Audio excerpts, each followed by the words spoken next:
So it's one of the absolute lowest cost managed portfolios. That is quite low in the compared industry. to the other robo-advisors. So the managed portfolios, they are designed for people that don't have the knowledge or the experience or maybe the confidence to invest the money themselves, or maybe they just don't want to have the hassle of managing their own portfolio. So that's where the managed portfolios come in, and how that works is we have a range of 10 risk-rated model portfolios. So we can serve a whole range of different client risk profiles, from a growth one, which is our lowest risk managed portfolio. That is almost entirely bonds, and within bonds, it's mostly short duration, high credit quality government bonds, so the safest types of bonds that you can really have. And that sort of portfolio would suit somebody who's maybe got a shorter time horizon, or maybe is less comfortable with market volatility.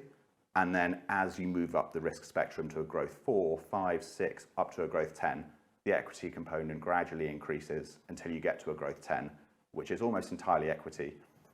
And that would more suit somebody who's got a longer time horizon, they're more comfortable with market volatility, they're more comfortable with market drawdowns.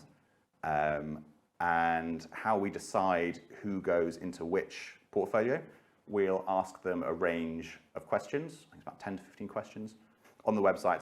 And based on the answers to those, we will then recommend a portfolio at the end of the questionnaire, and we'll take it from there. So the underlying costs on average of the portfolios are around 0.12%, and our managed fee is 0.25% a year. So it's one of the absolute lowest cost managed portfolios. That is quite low in the compared industry. to the other robo-advisors. So what we find is that the majority of investors who do complete the quiz do take the recommendation. And I think there's a bit of self-selection bias in that the people who take the quiz are the people who want the managed portfolios. It's maybe their first time investing, and they want someone to manage it for them. But we tend to caution against that, because clients who don't understand what they're investing in, they might not understand the drawdowns that are applicable to higher risk investments. That's when you have some really dangerous combinations. And you can do some real damage if you don't understand that your portfolio can fall. Yeah. So we do say that if you are, a balanced portfolio, don't whack the slider up to a 10 and start investing in a super high risk portfolio, because then you'll be in a portfolio that's not really appropriate for your risk level. And it's also applicable the other way as well.